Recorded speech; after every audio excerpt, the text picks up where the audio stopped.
ta zage su a baya yanzu kuma ta koma cikinsu. Sananniya a shafukan sada zumunta da suka hada da Facebook, TikTok da kuma YouTube wato Sadiya Haruna. Na san wannan suna sanannen suna ne ga ma'abota hawa kan dandalin YouTube ko in ce manhajar kallo na YouTube, wanda idan za ku iya tunawa a kwanakin baya cakwakiyoyi ko kuma in ce wasu abubuwa sun faru tsakaninta da 'yan Kannywood, inda ta fito ta ce ita ba ta da wani alaka da 'yan masana'antar shirya fina-finan Hausa na Kannywood. Sai a wannan lokaci kuma muka ganta a gurin taron kafa kungiyar mata na 'yan Kannywood wanda aka yi wa lakabi da a kafa, wanda ku biyo mu a cikin wannan bidiyo za ku ji yadda bikin nasu ya kaya.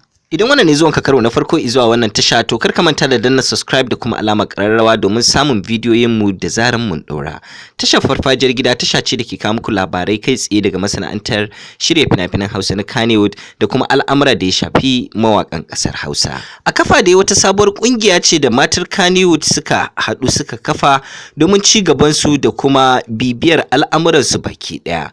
Ƙungiyar wanda take a ƙarƙashin jagorancin Rashida Mai Sa'a, wadda ita ta kasance shugabanta, wanda kuma suka gudanar da taron su, wanda a nan ne kuma aka ga ita wannan jaruma wato Sadiya Haruna a cikin wasu hotuna na bikin kafa ita wannan ƙungiya. Tuni dai al'umma ta ko'ina suka fara tofa albarkacin bakin su dangane da wannan al'amari ko in ce na kasancewa da ita Sadiya Haruna a cikin ita wannan kungiya ta matan Kannywood, wanda a baya kuma ta ce ba ta da wani alaka da su 'yan Kannywood. To wannan kenan kuma kalubale ne ga su 'yan kungiyar a kafa wajen gani sun tantance duk wanda za su ɗauka a cikin wannan kungiya tasu, ya tabbatar jarumi ne kuma mutumin kirki ne wanda ba shi da wani baƙin fenti.